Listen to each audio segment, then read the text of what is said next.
opportunities. He now has a look at the inside into Quartararo, into the double chicane. Quartararo sees him, he get back on the exit, and that's exactly what he's going to do. Side by side, Quartararo versus Marquez. There's a little attack on Quartararo. As they power out, we go into garage there. Second attack comes in then on this lap 6. The sprint winning overtake. Fair play to Fabio Quartararo, he really did.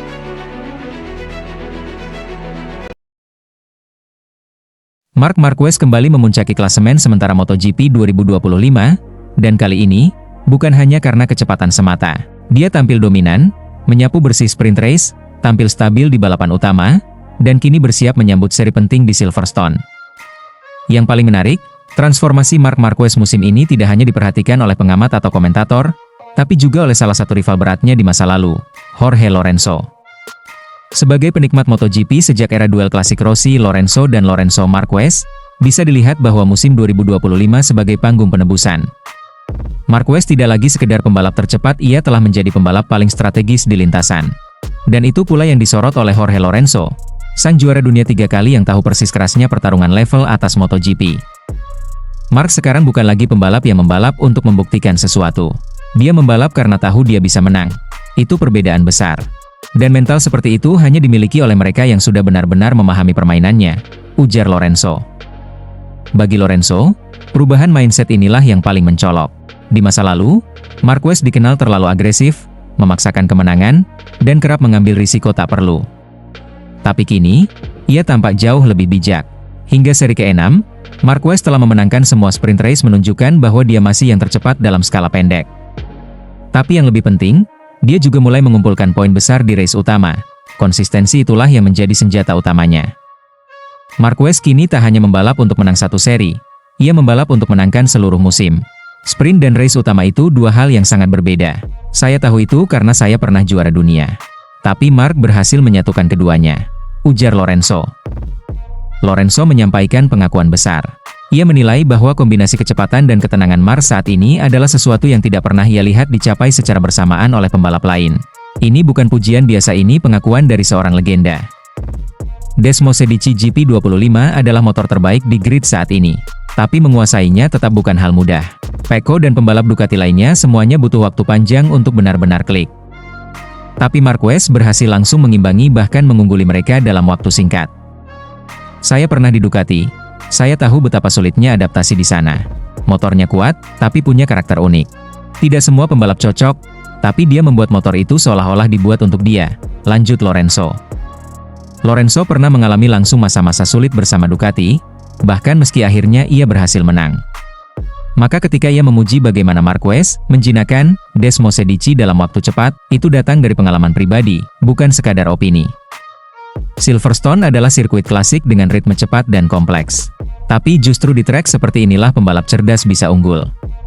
Dan Marquez di musim 2025 adalah Marquez yang tidak lagi bergantung pada keberanian, tapi pada perhitungan. Jika di Silverstone ia kembali menang, maka sulit rasanya melihat siapapun bisa menghentikannya. Saya bisa bilang, jika Marc terus tampil seperti ini, gelar dunia akan kembali padanya. Tidak ada yang lebih komplit saat ini, bukan hanya motor dan tim, tapi juga visinya di atas lintasan, ucap Lorenzo. Pernyataan Lorenzo ini mengunci satu kesimpulan penting. Marquez kini bukan hanya juara masa lalu, dia adalah ancaman nyata untuk masa kini dan masa depan MotoGP. Kebangkitan Marc Marquez bukan terjadi dalam satu malam. Ia bertarung dengan cedera, kehilangan momentum, bahkan sempat dianggap habis. Tapi musim ini, ia kembali, bukan sebagai Marc yang lama, tapi sebagai Marc yang lebih utuh. Dengan keunggulan dan kecerdasan Marquez saat ini, maka kita tahu, MotoGP 2025 sedang dikuasai oleh seorang legenda yang bangkit kembali, lebih tajam dari sebelumnya. Marc Marquez sedang menjalani musim MotoGP 2025 dengan dominasi yang tak tertandingi. Setelah pindah ke tim pabrikan Ducati dan menunggangi Desmosedici GP25, ia langsung memimpin klasemen dengan stabilitas dan kecepatan yang menakjubkan. Namun pencapaian ini tidak sekedar hasil dari agresivitas di atas motor. Ada faktor tersembunyi yang justru menjadi pembeda utama Marquez dibanding para rivalnya, bahkan dibanding rekan setimnya sendiri, Pecco Bagnaia. Luigi Dall'Igna, General Manager Ducati Corse, secara terbuka mengungkap bahwa Marquez bukan hanya mengandalkan kemampuan balap, tapi juga kecerdasan teknis tingkat tinggi. Perannya dalam pengembangan motor tak ternilai terutama melalui feedback yang ia berikan lewat telemetri. Saya pikir dia sangat cermat dalam memberikan indikasi, ujar dalinya. Indikasi yang dimaksud bukan sekedar keluhan atau komentar biasa. Marquez mampu menjelaskan dengan presisi apa yang ia rasakan saat mengendarai motor, dan bagaimana perasaan itu tercermin dalam angka-angka di sistem telemetri Ducati. Lalu ada teknisi, yang harus mendengarkan komentar pembalap dan mencoba melihatnya tercermin dalam telemetri. Karena kami adalah insinyur dan kami harus menghargai angka, bukan kata-kata, lanjut Dalikna. Pernyataan dalinya ini menggambarkan betapa pentingnya komunikasi teknis antara pembalap dan tim. Dalam hal ini, Marquez dianggap jenius karena bisa mengartikulasikan sensasi lintasan dalam bahasa teknis yang dipahami insinyur. Proses ini krusial, karena data telemetri bukan hanya menjadi bahan evaluasi, tapi juga dasar utama pengembangan Desmosedici GP25 dari satu seri ke seri berikutnya. Bagi kami, penting untuk memahami apa yang disampaikan pengendara saat melihat telemetri. Hanya dengan cara ini kita dapat melangkah maju, ucap insinyur handal itu. Ini bukan hal yang mudah dilakukan semua pembalap. Banyak yang cepat di lintasan, tapi tidak mampu menyampaikan feedback teknis yang tajam dan bisa diolah oleh insinyur. Tapi Marquez adalah pengecualian. Saya sangat senang bisa bekerja sama dengan Mark. Dia adalah pembalap yang, selain sangat cepat, juga mampu memanfaatkan semua materi yang dimilikinya dengan baik, puji Dalikna dengan kagum. Dalinya menekankan bahwa kekuatan Marquez terletak pada efisiensi. Ia tahu kapan harus mengambil risiko, kapan harus menahan, dan bagaimana menggunakan kekuatan motor secara optimal baik saat balapan maupun selama sesi pengembangan. Tentu saja, musim ini tidak sepenuhnya mulus. Marquez mengalami 2 kecelakaan di GP Texas dan Jerez. Tapi bahkan dalam insiden itu, dalinya tak menyalahkan gaya balapnya. Menurut pendapat saya, dia mengalami 2 kecelakaan yang lebih disebabkan oleh kurangnya kewaspadaan daripada kesalahan berkendara itu sendiri, jelas Dalikna. Artinya, faktor manusia masih punya ruang. Namun secara keseluruhan, performa Marquez tetap solid dan jadi fondasi kekuatan Ducati musim ini. Itulah sebabnya saya pikir kita dapat mengandalkannya untuk mencoba mencapai tujuan penting, ucapnya dengan optimis. Ducati jelas melihat Marquez sebagai salah satu pion utama mereka dalam mempertahankan supremasi di MotoGP. Apalagi ketika pembalap utama sebelumnya, Pecco Bagnaia, justru kesulitan menyesuaikan diri dengan karakter baru GP25. Pecco belum menemukan ritme terbaiknya. Masalah pada bagian depan motor terus menghantui, membuatnya kehilangan poin di Le Mans dan tertinggal 55 poin dari Marquez di klasemen. Padahal, secara data, Pecco punya akses penuh terhadap apa yang dilakukan Mark. Tapi memahami data dan menerapkannya secara efektif adalah 2 hal yang berbeda. Disinilah tampak keunggulan Marquez sebagai pembalap yang tak hanya cepat, tapi juga mampu membaca motor. Dalinya menambahkan, kami berupaya untuk dapat mencapai hal yang sama seperti yang dilakukan Pecco. Sebuah kalimat yang mencerminkan diplomasi, namun juga kenyataan bahwa Ducati sedang menyelaraskan 2 pendekatan, pengalaman teknis Marquez dan gaya balap khas Bagnaia. Yang menarik, sistem kerja Ducati kini mulai menyesuaikan diri dengan cara kerja Marquez. Tim lebih terbuka terhadap feedback berbasis intuisi yang dikonfirmasi lewat telemetri, bukan hanya mengikuti data mentah. Perubahan pendekatan ini bisa jadi tonggak baru dalam filosofi pengembangan Ducati. Marquez, tanpa disadari banyak orang, membawa cara pandang baru ke dalam sistem kerja tim dan hasilnya terlihat dari performa mereka sejauh ini. Tanpa banyak bicara, Marquez telah menunjukkan bahwa menjadi pembalap top bukan hanya soal podium, tapi soal bagaimana mengarahkan tim untuk bekerja lebih cerdas. Musim masih panjang, tapi Marc Marquez tampaknya sudah menjadi pusat gravitasi baru di dalam garasi Ducati. Bukan karena titel juara dunia masa lalu, tapi karena kontribusi teknis dan strategisnya yang nyata hari ini. Ketika Ducati mengumumkan kehadiran Marc Marquez sebagai pembalap pabrikan untuk musim MotoGP 2025, banyak yang mengira arah pengembangan motor akan berputar 180 derajat. Marc bukan pembalap biasa, ia adalah sosok yang mampu mengubah dinamika tim hanya dengan gaya balapnya. Namun, benarkah Desmosedici GP25 kini dibentuk sesuai keinginan Marquez? Fabio Di Giannantonio yang menjadi salah satu dari sedikit pembalap yang mengendarai versi prototipe GP25 membongkar hal itu. Menurutnya, tidak ada revolusi besar di balik motor terbaru Ducati. Justru yang ada adalah evolusi logis berdasarkan data, masukan, dan pengalaman panjang para pembalap sebelumnya. Motor ini bukan kejutan. Ini bukan transformasi dadakan karena kedatangan Marc. Ini kelanjutan dari apa yang sudah dibangun selama bertahun-tahun oleh pabrikan bersama Pecco, ucap Di Gialugas. Ia menegaskan bahwa Desmosedici GP25 tetap mengandung DNA dari GP22, GP23, dan GP24. Hal yang membuatnya berbeda hanyalah adaptasi teknis yang terus diperbarui berdasarkan data lintasan. Namun satu hal yang membuat banyak orang keliru adalah kecepatan adaptasi Marquez. Dalam 2 hingga 3 seri, Marquez mampu menyesuaikan diri dengan motor yang sebenarnya masih baru untuknya. Tapi menurut Di Gia, itu bukan karena motornya dibuat spesial, melainkan karena Marquez sendiri memang pembalap luar biasa. Mar bisa cepat karena dia luar biasa. Dia cepat beradaptasi. Tapi itu tidak berarti kami semua harus balapan seperti dia.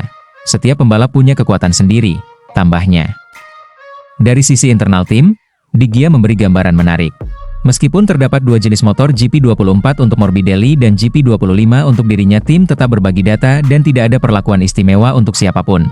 Bahkan, dalam beberapa kasus, motor lama tampil lebih konsisten. Franco kadang lebih cepat, itu membuktikan bahwa ini bukan soal spek baru atau lama. Tapi bagaimana pembalap memahami motornya, kata Di Gia. Masalah terbesar GP25, menurut Di Gia, adalah pada fase awal balapan. Cengkeraman ban belakang kurang stabil, terutama di tikungan lambat. Itu menyebabkan hilangnya waktu penting, terutama saat start. Tapi begitu suhu ban naik, performa meningkat drastis. Kesulitan lain adalah pengereman. Di lintasan seperti Le Mans, di mana titik pengereman sangat menentukan, Di Gia masih belum bisa menekan dengan percaya diri. Namun ia tak melihat ini sebagai krisis. Kami tahu bagian mana yang perlu dikerjakan. Dan kami sudah punya arah yang jelas untuk Silverstone dan balapan berikutnya, tegasnya. Meski klasemen belum berpihak, Di Gia tetap yakin. Ia percaya bahwa bukan hanya pembalap tercepat yang menang di MotoGP, tetapi mereka yang bisa beradaptasi, belajar, dan terus berkembang. Kami bukan tim yang panik, kami tahu kualitas kami. Saya percaya 100% pada motor, tim, dan diri saya sendiri. Dan kami akan sampai ke podium dengan cara kami sendiri, tutupnya dengan optimisme tinggi. Dunia MotoGP kian menyajikan drama-drama yang semakin menarik untuk diikuti, dan kali ini kebangkitan dari pabrikan asal Jepang, yaitu Yamaha Monster Energy. Setelah 2 musim di dasar klasemen, 2 tahun tanpa podium, Yamaha sempat dianggap tamat, tapi kini, angin mulai berbalik arah. Fabio Quartararo kembali ke jalur podium, dan sang bos tim Massimo Meregali turun tangan langsung dengan strategi paling berani yang pernah diambil Yamaha dalam sejarah MotoGP, mengembangkan 2 mesin sekaligus. Bagaimana mereka menjalankan misi gila ini? Dan apa target mereka di tengah tekanan untuk mengejar kedikdayaan para pabrikan seperti Ducati? Musim 2025 membuka lembaran baru bagi tim Yamaha. Di saat publik mulai ragu, Yamaha tampil mengejutkan. Fabio Quartararo, sang juara dunia 2021, akhirnya kembali naik podium untuk pertama kalinya setelah 2022, dan 2 kali pole position secara beruntun di Jerez dan Le Mans hanya dari 6 seri pertama. Puncaknya, podium kedua di GP Spanyol. Quartararo memperlihatkan performa yang solid, agresif, dan penuh kepercayaan diri. Sebuah performa yang sudah 2 tahun tidak terlihat dari pembalap Prancis itu. Namun semua itu tidak datang secara ajaib. Di balik layar, Yamaha bekerja ekstra keras. Dan salah satu tokoh utama di balik transformasi ini adalah Massimo Meregali, tim direktur yang menjadi arsitek di balik strategi kebangkitan Yamaha. Apa yang dilakukan Yamaha bukan hal biasa. Mereka sedang mengembangkan 2 jenis mesin sekaligus. 1. Versi terbaru dari mesin inline 4 yang digunakan saat ini. 2. Mesin prototipe V4 yang benar-benar baru dan belum pernah dipakai Yamaha di ajang MotoGP. Mesin inline 4 Yamaha memang terkenal gesit dan mudah dikendarai, tetapi kalah dalam hal top speed dan akselerasi dibanding mesin V4 milik Ducati, KTM, dan Honda.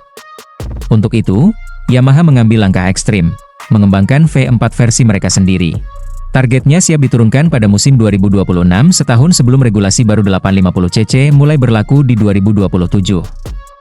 Kami melakukan pekerjaan ganda. Kami tidak hanya fokus pada motor musim ini, tetapi juga merancang masa depan. Kami belajar dari keduanya. Ini adalah usaha luar biasa dari seluruh tim, ujar Meregali. Sementara itu, versi terbaru mesin inline 4 Yamaha juga dibawa ke GP Prancis. Mesin ini punya tenaga lebih besar, tetapi tetap mempertahankan karakter stabil dan mudah dikendalikan, sesuatu yang sangat disukai Quartararo. Spesifikasi baru ini lebih bertenaga, tanpa mengorbankan kontrol. Feeling pembalap kami sangat positif, terutama setelah uji coba di Jerez, lanjutnya. Meregali dan Yamaha tak hanya berpikir untuk menang hari ini. Mereka merancang masa depan. Dengan 2 jalur pengembangan berjalan bersamaan, Yamaha mencoba menjaga keseimbangan antara hasil cepat dan fondasi jangka panjang. Di musim ini, Fokus tetap pada performa motor dengan mesin inline 4. Pengembangan dilakukan tidak hanya pada mesin, tapi juga pada elektronik dan aerodinamika. Pembaruan kecil tapi konsisten terus dilakukan, termasuk uji coba komponen baru di Misano. Di sisi lain, tim teknis Yamaha juga sibuk membangun dan menguji prototipe V4 mereka. Mesin ini belum turun ke lintasan balap, tapi progresnya sudah masuk tahap simulasi dan pengujian internal. Kami tidak ingin mengulang kesalahan. V4 ini bukan hanya untuk bersaing, tapi untuk menantang dominasi, ujar Meregali dengan tegas. Sementara Yamaha sedang membangun ulang pondasinya, para rival juga tak tinggal diam. Honda baru saja meraih kemenangan lewat Johann Zarco di GP Prancis, kemenangan dramatis di trek basah. Hasil ini menempatkan Honda di posisi kedua klasemen konstruktor dengan 85 poin. KTM menyusul di posisi ketiga dengan 76 poin. Yamaha di urutan keempat dengan 72 poin, dan Aprilia di posisi buncit dengan 65 poin. Namun ada satu fakta mencengangkan, Yamaha sudah mengumpulkan 52 poin lebih banyak hanya dalam 6 seri dibandingkan total poin sepanjang musim 2024. Ini menunjukkan bahwa mereka bukan hanya kembali kompetitif, tapi mulai membangun momentum nyata. Massimo Meregali bukan sosok yang suka tampil di kamera. Tapi tahun ini, ia berdiri paling depan. Ia mengambil tanggung jawab penuh atas proyek dua mesin ini. Dalam dunia MotoGP, di mana satu kesalahan teknis bisa menghancurkan musim, keberanian Meregali untuk mengarahkan dua proyek besar secara paralel patut diacungi jempol. Ia dikenal tenang, tak banyak bicara, tapi tegas. Ia mempercayai data, kerja tim, dan evaluasi berkelanjutan. Di musim 2025, peran Meregali menjadi lebih dari sekadar tim direktur. Ia adalah arsitek masa depan Yamaha. Fabio Quartararo kini berada di posisi yang lebih percaya diri. Ia kembali merasa punya motor yang bisa bertarung. Dalam beberapa wawancara, ia menyatakan bahwa mesin baru memberi sensasi berbeda, lebih agresif di trek lurus, namun tetap nyaman di tikungan. Jika progres ini terus berlanjut, Quartararo bisa kembali menjadi penantang gelar musim depan. Dan dengan debut mesin V4 Yamaha yang direncanakan di musim 2026, masa depan tampak menjanjikan. Yamaha memilih jalur yang dramatis, tapi mereka melakukannya dengan penuh keyakinan. Proyek dua mesin yang dipimpin oleh Massimo Meregali bukan hanya soal teknologi, tapi juga soal filosofi membangun kembali identitas Yamaha sebagai penantang sejati. Dan dengan Fabio Quartararo yang kembali kompetitif, ditambah mesin V4 yang sudah mengintip dari balik tirai, satu hal menjadi jelas, Yamaha belum selesai. Mereka baru saja memulai babak baru dalam sejarah MotoGP. Dari paddock yang penuh tekanan, hingga mimpi besar di musim 2026, Massimo Meregali memimpin revolusi biru. Dan sekarang, dunia kembali memperhatikan Yamaha.